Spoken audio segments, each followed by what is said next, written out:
잘 되나? 뭐가 문제일까?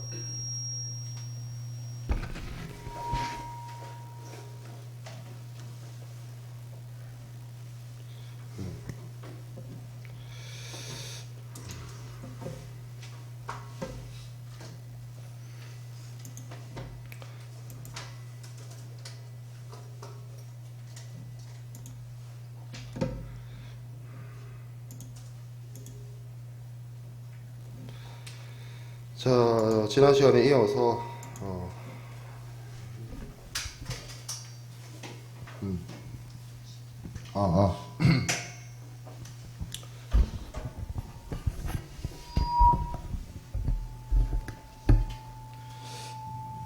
얘를 뮤트해도 되나? 얘가 문제네, 얘가 문제. 자, 오늘 진도 나갈 내용은 실크로드에 대해서 이야기해 보도록 하겠습니다. 실크로드라는 표현은 이게 사실 이 표현도 뭐 약간 서양인이 바라본 그런 뭐 하나의 모습이라고 보여질 수가 있는데 이게 이제 이 말이 누가 처음부터 썼냐를 이제 놓고 시작을 해 보면 독일의 지리학자가 이 리트오벤 뭐 이런 사람이 로마인이 그 이제 당나라 그 당시에 당나라 한나라 당나라에서 넘어오는 비단 그런 것들이 되게 고급 오늘날로 치면 이제 그거지 그 뭐 에르메스 이런 거지 쉽게 말해서 그 당시에 명품이었던 거죠. 그래서 비단이 거래되는 무역로, 실크가 넘어오는 무역로란 뜻에서 실크로드라고 이제 명명을 했고요. 그래서 실크로드가 오늘날의 이제 동아시아 지역, 중국이나 중앙아시아, 이제 뭐 여기 한국, 일본 이 지역과 지중해 지역, 서유럽, 유럽 지역을 연결하는 그런 무역로로 오랜 기간 동안 활용이 되었습니다. 여기서 이제 비단이라든지 향신료라든지 기금속이라든지 종이, 뭐 하약, 뭐 이런 것들이 거래가 이루어지고 돈과 서를 오고 갔죠. 그래서 로마 시대 이전부터 있었는데 낙타를 이용한 카라반이 이제 있었는데 로마 제국이 일어서고 이쪽 중국 쪽에는 이제 진나라나 당나라 이런 나라들이 들어서면서 오늘날의 그 중국의 그 중앙아시아 지역인 이제 그 간수성 거기 뭐 그리고 신장 위구르 자치구 그 지역을 통괄해가지고 우즈베키스탄 뭐 그리고 중앙아시아 지역 카자흐스탄 우즈베키스탄 그런 지역을 넘어서 이란 이라크 중동 지역 트르키예 이 지역을 거쳐서 시리아 레바논 있는 그런 레반트 지역까지 약 뭐 한 12,000km에 이르는 루트를 이용을 해서 육상 운송을 했고요. 그리고 이 루트 자체도 이 지역이 여기 뒤에 지도를 보면 알겠지만 여기 중국에서부터 이 중앙아시아 지역을 거쳐서 중동을 지나서 이제 유럽으로 넘어가는데 이 주변의 이 환경이라는 게 정말 가혹합니다.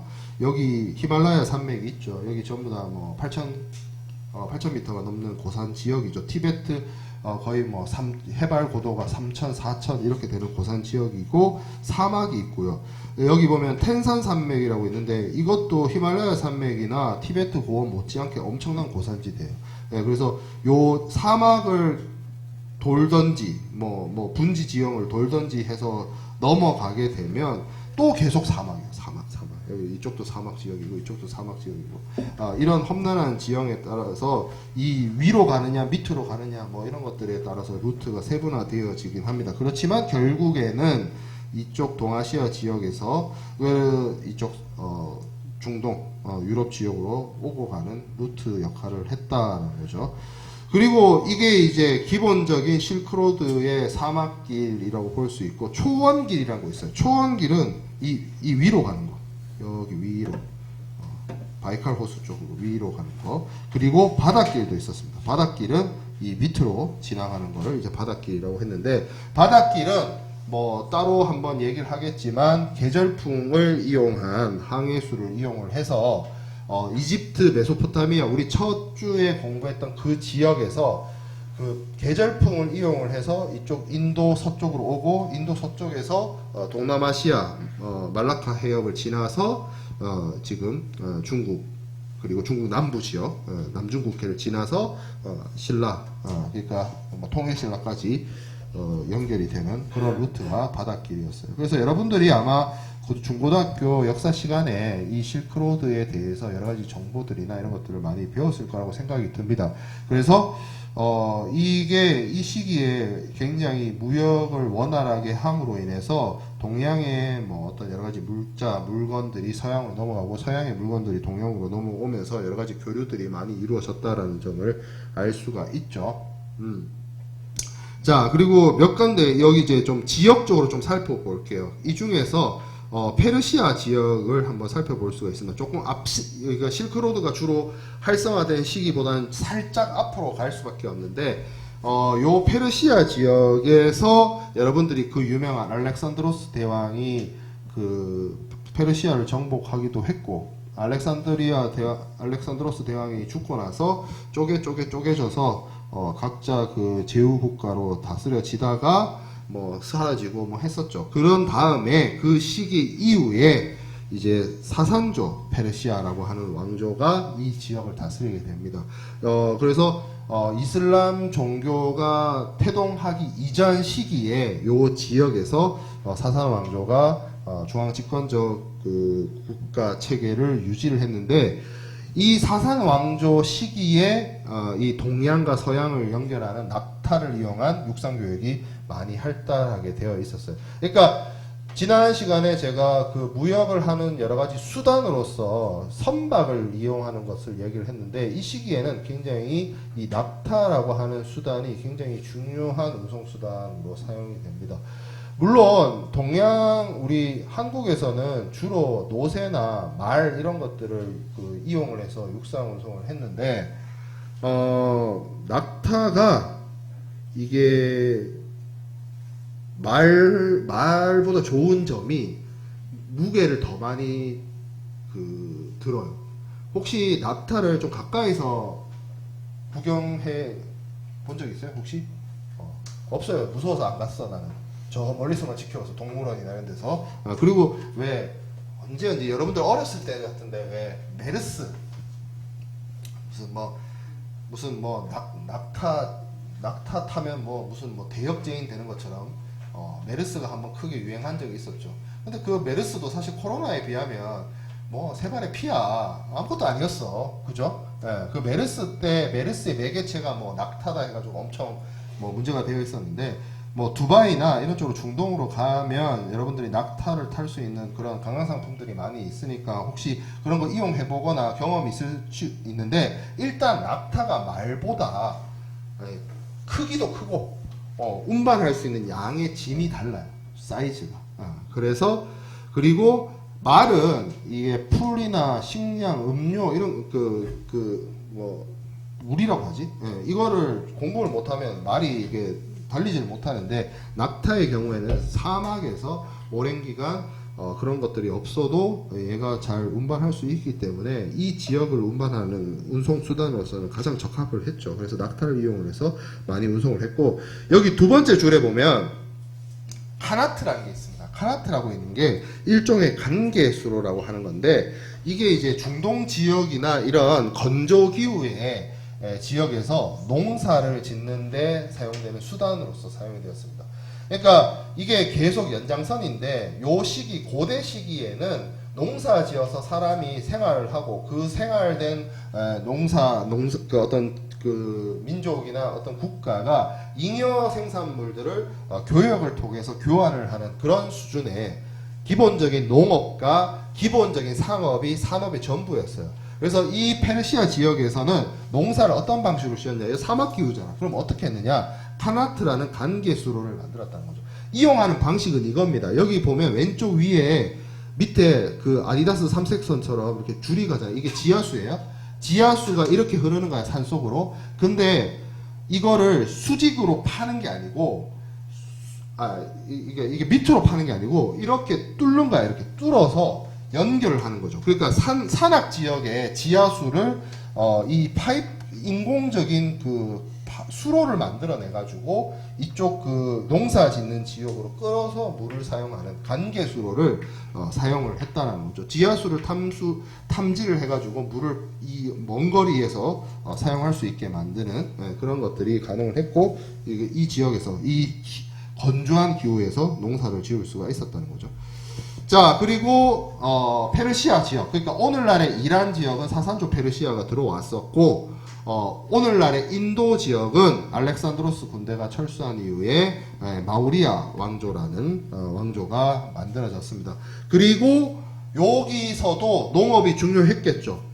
이 지역에서 또 이슈가 되는 부분은 벼농사를 지었다. 이 지역이.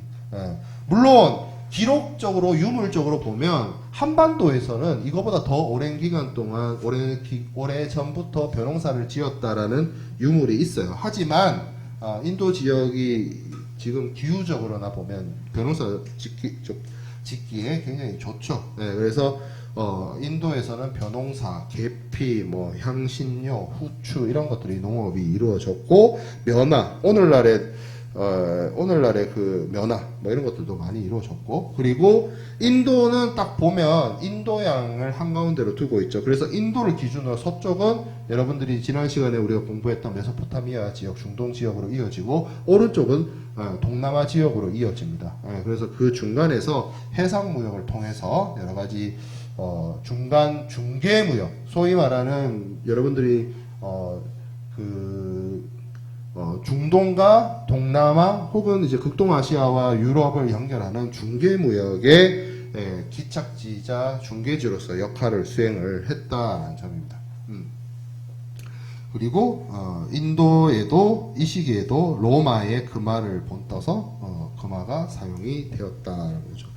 자, 그리고 요 시기에 그 실크로드가 만들어지고, 페르시아 지역에는 사산조 페르시아가 있고, 인도 지역에는 마리아 굽타 왕조에 있었던 그 시기에 중국이 통일 왕조로 만들어집니다. 중국이 그 전에는 여러분들 뭐 들어본 적 있을 겁니다. 춘추 전국 시대 뭐 이런 것들이 있다가 진시황에 의해서 기원전 221년에 통일 왕조로, 물론 그 전에도 뭐 하은주가 있었지만 봉건 체제였고, 진정한 의미의 중앙 집권적인 국가가 진시황에 의해서 진나라가 통일이 되었죠.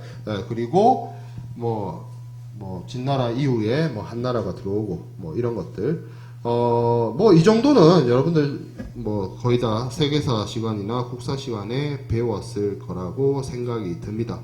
자, 그리고 여기서 우리가 포인트로 한 가지 짚고 넘어가야 될 게, 우리가 지난 시간에 그 얘기를 했었어요.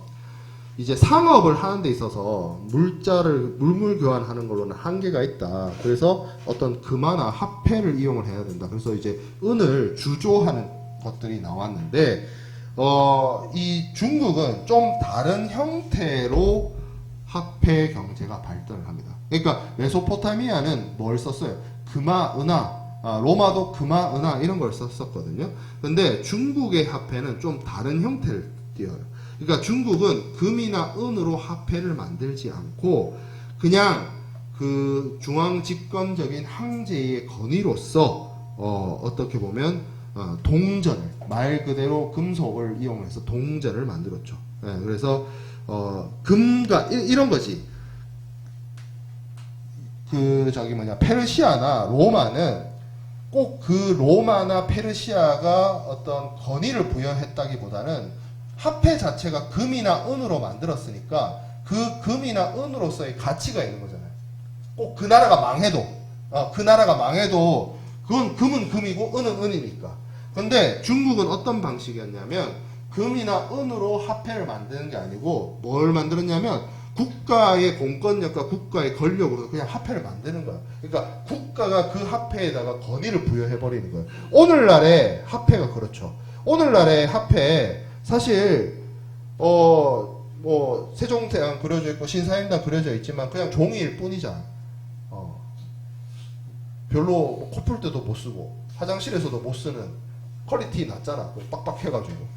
종이로서 가치, 그러니까 그게 종이라고 생각해보면 엄청 가치가 없어. 근데 가치를 하죠. 5만원 5만원이고 만원은 만원이죠. 그거 왜 그래요?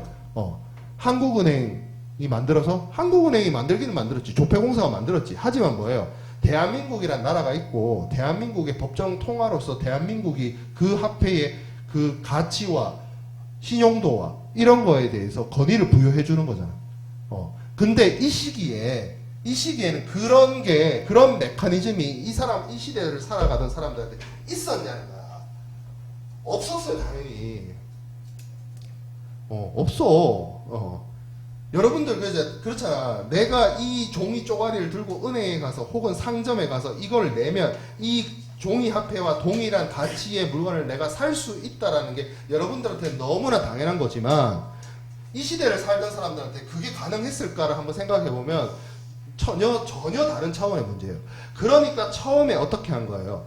금이나 은 누가 봐도 어떤 사람이 봐도 아 저거는 가치 있는 물건이다라는 거를 녹여가지고 주화로 만든 거야. 근데 중국은 어떤 방식이냐? 중국을 통일했어, 시황제가. 그래서 자기가 내 이름으로 동전을 만들어 버립니다. 금은 아니야 이거. 금은 아니고 그냥 이 구리에다가 그냥 만들어 버려. 그리고 권위를 부여해 버려. 그게 오늘날에도 유물이 남아 있습니다. 이런 것들이에요. 이 시기에 사용되었던 동전, 반량전 뭐 이런 것들이 사용이 됩니다. 그래서 뭐 도전 이런 것들이 일종의 중국이 금화, 은화를 사용하지는 않고 이런 형태의 동전을 만들어서 유통을 했다는 기록들이 남아져 있습니다. 뭐 이 주화를 만들 때 상징적인 의미가 있대요. 그래서 바깥쪽 원은 하늘은 둥글고 땅은 네모나다. 뭐 그렇게 해가지고 이 모양으로 만들었다는 거예요. 엽전 모양. 우리가 알고 있는 여러분들 그 초등학교 다닐 때 제기차기 할 때 썼던 그게 하늘은 둥글고 땅은 네모나다는 천원지방이라는 뜻을 담고 만들어졌습니다. 그래서 오늘날에 보면 당연히 너무나 당연한 신용화폐의 시작이 여기서 나타났다는 점을 한번 확인해 볼 수가 있어요. 자, 그리고 실크로드의 흥망 이렇게 되어 있는데 중국은 기본적으로 이 실크로드의 동쪽 끝에 위치하고 있어서 어떻게 보면 이 실크로드를 오고 가는 상인들, 페르시아 상인들 아니면 이제 중동 지역의 상인들의 최종 목적지이기도 하고 뭐 그와 관련해서 여러 가지 기록들이 남아 있죠. 그리고 이 실크로드를 관리하고 장악하는 일들이 중국의 역대 왕조의 가장 중요한 일들 중에 하나였습니다. 그래서 한 나라의 경우에도 한 무제 때 이 실크로드를 장악하기 위해서 군사력을 파견하기도 하고 했었죠. 그리고 일종의 그 중국의 경우에는 이 실크로드를 통해서 멀리 떨어져 있는 서역 지역의 상인들이나 이런 사람들이 중국에 들어와서 물자를 교환을 하고 하는 것들이 하나의 황제의 권위를 드높이는 어떤 경제적인 이유기보다 정치적인 이유가 굉장히 강했다라는 것입니다. 그리고 이 실크로드가 그렇게 오랜 기간 동양과 서양을 연결하는 루트로서 많이 활용이 됐는데 이 실크로드를 따라서 그래서 엄청나게 많은 문명이 발전하고 도시들이 생겨나고 했습니다. 그리고 이 세태는 이 실크로드가 그렇게 발전을 하다가 쇠퇴하게 된 거는 실크로드가 최고 번영을 했을 때가 언제였냐면 원나라 때예요. 원나라 때. 뒤에서 얘기할 몽고가 이 지역을 통일을 하면서 하나의 단일한 정치 체제에 의해서 실크로드가 지배가 되었을 때 가장 발달을 하다가 원나라가 멸망하고 나서부터는 중국의 명나라가 이제 세국 정책을 하게 됨으로 인해서 실크로드가 쇠퇴하게 됩니다.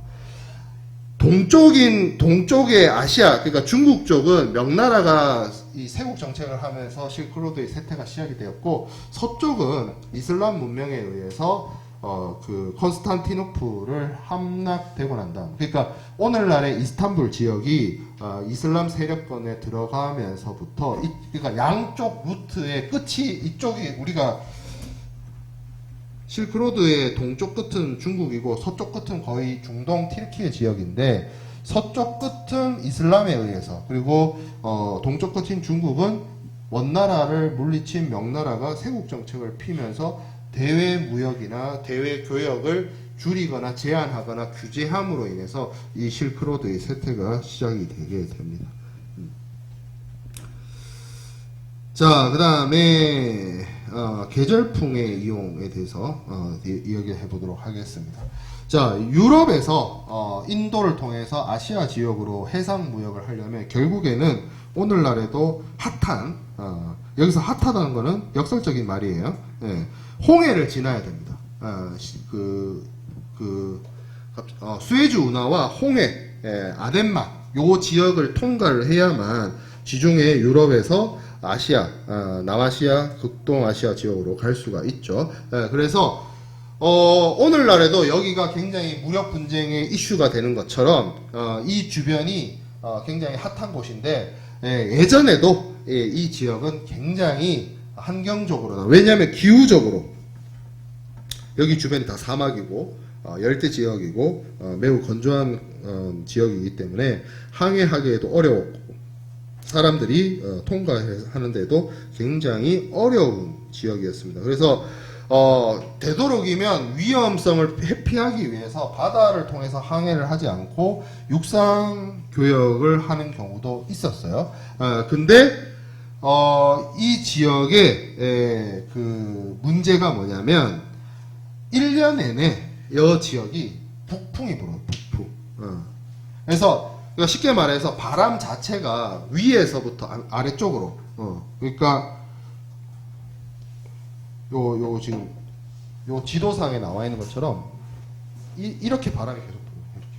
이렇게 바람이 불다 보니까 그런 것들 때문에 왔다 갔다 하는 게 여의치가 않은 거죠. 그 이유가 그와 관련된 이유는 메소포타미아 지역에서도 똑같이 문제가 됐었죠. 그래서 홍해에서는 홍해 남쪽에서 북쪽으로 가는 것이 어렵기 때문에 홍해 남쪽에서 북쪽으로 올라가려고 하는 경우에는 상인들이 배에서 내려가지고 아라비아 반도 따라서 낙타 타고 가거나 뭐 이런 방식으로 했다는 거죠. 반대로 근데 북쪽에서 남쪽으로 내려가는 경우에는 상당히 수월했습니다.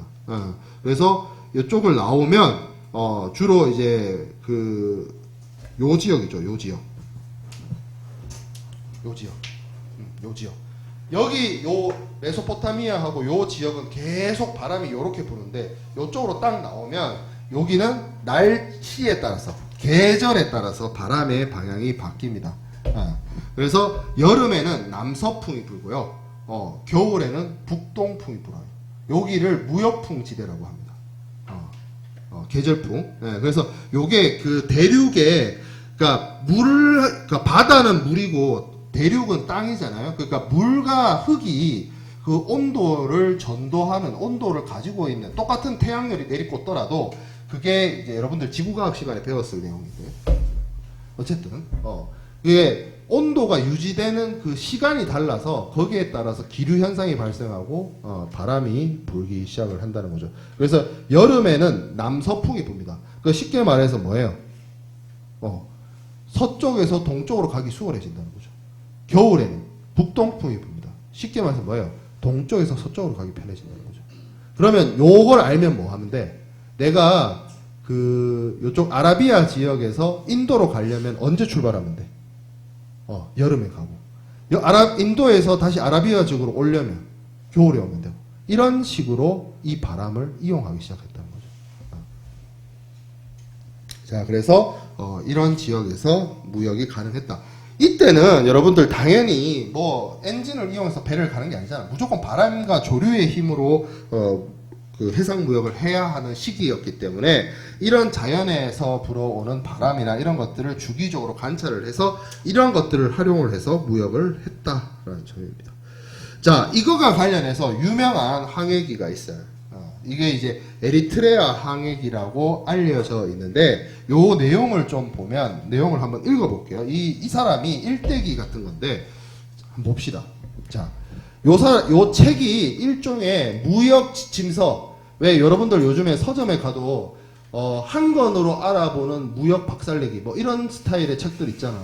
그러니까 이런 거야. 그러니까 이 에리트레아 항해기라는 게 책이 남아 있는데 이 시기에 이제 인도까지 가가지고 무역하려고 하는 사람들한테 써주는 지침서 같은 책이었어요. 그게 기록이 남아있는 거야. 그 내용을 번역한 안내서입니다.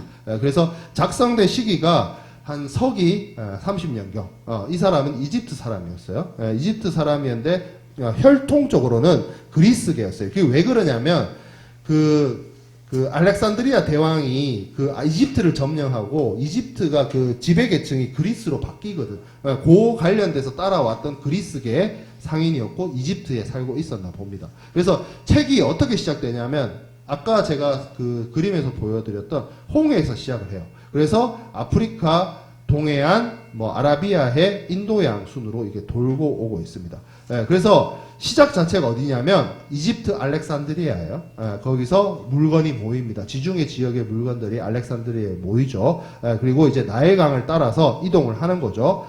그래서 나일강으로 따라서 내려가 가지고 나일강을 쉽게 말해서 하류에서 상류로 거슬러 올라가는 겁니다. 하류에서 상류로 거슬러 올라갈 수 있었죠. 왜? 바람이 북풍이 부니까. 그거 타고 가서 이제 낙타에다가 화물을 옮겨 싣습니다. 그래서 낙타로 사막을 건너요. 그러니까 어떻게 갔다는 얘기야? 여기 지금 여기서 알렉산드리아에서 모여서 나일강 타고 내려가 가지고 여기서 이렇게 갔다는 거죠. 낙타 타고 사막을 건너갔다는 거죠. 자, 그래서 기록이 되어 있어요. 홍해의 항구로 간다. 홍해의 무역항은 미오스 호르모스와 베레니케라는 곳이다. 콥토스에서 사막을 건너 미오스 호르모스까지는 6일에서 7일, 베레니케까지는 11일. 그래서 이렇게 가는데 수입품이 들어올 때는 요거를 역순으로 한다. 그러니까 홍해의 항구로 들어와서 낙타를 타고 와서 나일강으로 가서 나일강을 타고 나일강 상류에서 하류로 가서 알렉산드리아로 가서 거기서 지중해로 나간다는 거죠. 물건들이. 그리고 이 물품들이 홍해의 항구에 도착하면 관세가 25%를 지불합니다. 이때도 관세가 있었어요. 자, 그 다음에 홍해의 항구에서 남쪽으로 항해를 해서 항해가 힘든 홍해, 그리고 홍해와 인도양이 연결되는 바브엘만데부 해협을 통과한다. 여기를 통과하면 뭐가 나온다? 아덴만이 나온다. 여기 있잖아요. 여기. 요 지역. 바브엘만데부 해협을 통과하면 여기가 제가 지난 시간에 얘기했던 후티 반군이 계속 노리는 요 지역이죠. 여기가 길목이니까 여기를 딱 통과하면 아덴만이 나온다. 그죠? 그리고 여기서 바로 직항, 동쪽으로 직항을 하면 인도에 도달한다. 인도에는 여러 교역항이 있었다. 바르바리콘, 뭐 바리가자, 이게 오늘날에 아마 이름이 좀 달라졌을 텐데 인도에서 생산된 물품과 중국에서 온 비단을 포함한 상품이 여기서 교역이 이루어졌다는 거죠. 그리고 여기에는 자기처럼 여러 상인들, 로마나 그리스 로마 지역에서 온 상인들의 어떤 거주지, 여기가 형성이 되었고 여기서 세금을 납부하고 교역을 했다는 거죠. 그래서 여기서 여러 가지 상품들이 거래가 되는데 현지에서, 그러니까 인도 거기 현지에서 인기가 있는 물품은 은, 노예, 포도주, 이런 것들을 가지고 왔고 여기서 가지고 나가는 수출품은 향신료, 면직물, 그리고 중국에서 온 비단, 이런 것들을 가지고 왔죠. 그러면 교환 수단은 뭐였냐? 로마 이때가 서기 30년이기 때문에 아직 로마 제국이 짱짱할 때예요. 그래서 로마, 여기 인도가 로마 땅은 아니었어. 로마 제국의 영토는 아니었는데 원체 로마 제국이 그 강건할 때이기 때문에 로마 화폐를 쓰거나 아니면 금과 은을 썼다는 거죠. 그리고 이 책의 기록에는 로마가 하도 잘 나가는 시기니까 로마 화폐가 쉽게 말해서 환율이 좋았다. 그런 기록들이 남아 있었습니다. 그리고 이때 자기들이 이제 여기 와서 그 사가는 물품 중에서 가장 핫한 아이템은 비단이었다. 실크. 그게 전부 다 중국에서 왔다. 인도는 실크를 생산하는 것이 아니라 뭐였다? 중개무역지였다는 거죠. 그래서 인도까지 와서 중국에서 들어온 실크를 여기서 이제 교환을 해서 로마 화폐 들고 가가지고 실크로 바꿔서 가지고 왔다는 거죠. 그래서 중국을, 그래서 이 사람은 이 기록을 남긴 사람은 인도까지 가본 거지 중국을 가보진 않았어요. 그래서 중국을 티나, 그러니까 차이나죠. 원래 중국이 진나라에서 그 차이나란 말이 생겼듯이 이걸 이제 티나라고 불리는 거대한 도시로 이야기를 하고 있었습니다. 그래서 거기가 무슨 이제 뜬 소문이 드는 거지. 거기까지는 다 못 가보니까 거기서 물건이 들어오는데 거기가 뭐 어떻더라, 뭐 이런 식으로 중국에 대한 부적합한 그냥 카더라 위주의 기록만 남아져 있어요. 이게 이제 기록으로 남겨져 있는 거죠. 이런 기록들이. 그래서 이 기록을 통해서 우리가 살펴볼 수 있었던 거는 요 시기, 기원전 뭐 한 40년, 그리고 그 이후 시기에 이르러서 요 그 중동 지역 홍해 인도양을 이용을 해서 중국의 비단이 유럽으로 전래되고, 유럽에서의 뭐 금, 은 이런 것들이 다시 아시아 인도 지역으로 유통이 되는 그런 모습을 우리가 기록으로서 확인을 할 수 있습니다. 자, 실크로드의 바닷길. 그래서 이 에리트레아 항해기처럼 이 홍해 지역을 이용을 해서 인도를 이용을 하고, 인도에서 분명 그 기록에는 이 이후의 기록들이 남아있지 않겠죠. 이 동아시아 지역에서 당연히 인도 지역으로 물품을 보내기 위해서 여러 가지 루트들이 있었을 텐데, 그런 것들에 대한 기록은 남아있지 않습니다. 그것과 관련해서는 우리가 따로 다음에 동남아 관련된 시간에서 조금 더 다룰 이야기가 있을 것 같아요. 자, 그리고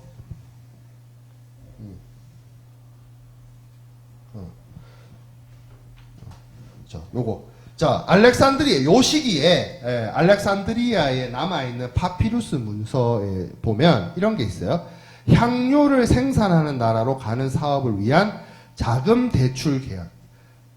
그러니까 이 시기에 뭘 했다는 거예요? 대출을 했다는 거예요, 대출. 그래서 돈을 빌려줘서 이 사람이 이제 인도로 가기 위해서는 뭔가 물건을 사들고 가서 거기서 교환을 해야 되는데, 그냥 갈 수는 없으니까 뭘 했다는 거예요? 자본을 빌려서 대출을 받아서 했다는 거죠. 그리고 그것과 관련된 내용들이 남겨져 있습니다. 또 다른 데서 발견된 인도의 무지리스라는 지역에서 발견된 문건은 사업자금 투자와 관련된 내용이에요. 그래서 여기 보면 그 내용이 돈을 빌려서 상하나 직물 이런 것들을 사서 가져간 다음에 알렉산드리아로 가져간다, 뭐 이런 내용들. 그리고 그곳에서 대금을 알렉산드리아에서 갚는다. 그러니까 인도에서 돈을 빌려서 물건을 가지고 가서 알렉산드리아에서 교환을 해서 갚는다라는 기록들이 남아 있습니다. 그러니까 이 시기에는 이 정도로 뭐 오늘날과 비교할 수 있을 정도까지는 아니었지만 뭐도 갖추어졌다. 초기의 금융 시스템도 어느 정도 갖추어져 있어서 대출을 이용한 장사를 할 수가 있었다라는 거죠. 그리고 이때 기록 중에 하나, 제가 그런 얘기를 했잖아요. 로마 화폐가 통용이 되었다. 그래서 유럽에서 넘어온 사람들은 로마 화폐나 금은을 가지고 오고 중국의 비단을 구매를 했다라고 하는데, 이 중국에서 넘어오는 비단이라든지 아니면 진주, 상하, 후추, 인도에서 생산되는 후추나 이런 것들을 가져가기 위해서 로마의 그 화폐, 로마의 동전 이런 것들이 계속 이 지역으로 유출이 되었어요. 근데 제가 아까 말할 때 이 지역이 로마 제국의 영토가 아니라고 했죠. 로마 제국 바뀌었죠. 그럼 쉽게 말하면 뭐예요? 이런 거지. US 달러를 들고 가서 미국 땅 밖에서 US 달러를 주고 거기서 물건을 산다는 거잖아. 그러면 US 달러가 미국 안에서 도는 게 아니라 미국 밖으로 나오는 거죠. 그러니까 미국 입장에서 뭐예요, 그게? 달러의 계속 유출이죠. 그러니까 로마도 이런 식으로 로마의 화폐가 로마 경제 안에서, 로마의 경제 시스템 안에서 돌아야 되는데 로마 화폐가 자꾸 밖으로 나가는 거야. 그게 사회적 문제가 된다라고 어떤 기록들이나 이런 것들이 다 남겨져 있습니다. 그리고 여기서 더 추가적으로 이야기할 부분은 이 로마와 이 시기의 무역이 이어져서 제품들이나 이런 것들이 신라, 오늘날의 한국 땅까지 넘어왔다라는 것들이, 그 흔적이나 이런 것들이 남겨져 있어요. 여기 보면 신라 제38대 원성왕. 여러분들 신라 왕은 뭐 태종 무열왕 뭐 이런 왕들밖에 잘 모르죠. 근데 이 원성왕이 그 신라 후기 때 왕인데, 이분의 무덤에 보면 왕릉 주변에 그 여러 가지 그 신화석, 그 무인석, 뭐 문인석 이런 것들을 세워 놓는데, 거기에 세워져 있는 무인석이 모습이 18번 슬라이드 오른쪽에 있는 모습과 같습니다. 이 모습이 아무리 봐도 동아시아계 사람의 모습은 아니죠. 그러니까 중동 지역, 지금 오늘날의 레반트 중동 지역의 모습, 사람들의 모습을 하고 있다라는 거죠. 그리고 왼쪽에 있는 거는 뭐 다 깨진 유리잔처럼 보이는데 이게 로만 글라스라고 해서 로마 지역에서 생산된 유리 그릇, 유리병, 유리잔 이런 것들이 나왔다는 거죠. 이게 신라 고분인 항남대총이나 금관총이나 천마총에서 이런 제품들이 나왔습니다. 여기 우리 부산에서 가까운데 경주 국립박물관에 가면 실제로 이 로만 글라스에 출토된 모습을 볼 수가 있어요.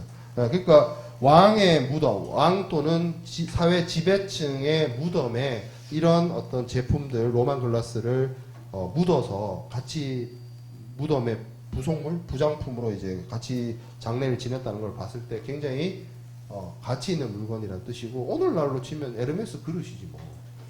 사람 죽었으니까 그 사람이 아껴 쓰던 그릇 같이 묻었다. 약간 이런 건데, 이게 이런 제품들이 신라 시대 때 무덤에서 출토가 됐는데 신라가 이걸 만든 게 아니고 이거 앞만 봐도 어디서 왔다? 로마에서 왔다. 그런 기록들이나 흔적들이 다 남아져 있다. 자, 그 다음에 중세 유럽 봉건제로 넘어갈 건데, 오늘 제가 여기까지 할게요. 제가 지금, 뭐, 제 수업 앞에서부터 듣는 친구들 있지만, 제가 오늘 컨디션이 너무 안 좋아가지고, 숨을 못 쉬고 있어요. 비염 때문에. 그래서 중세 유럽 봉건제는 사전 제작 강의에서 이어서 하도록 하겠습니다. 네. 마칠게요. 네.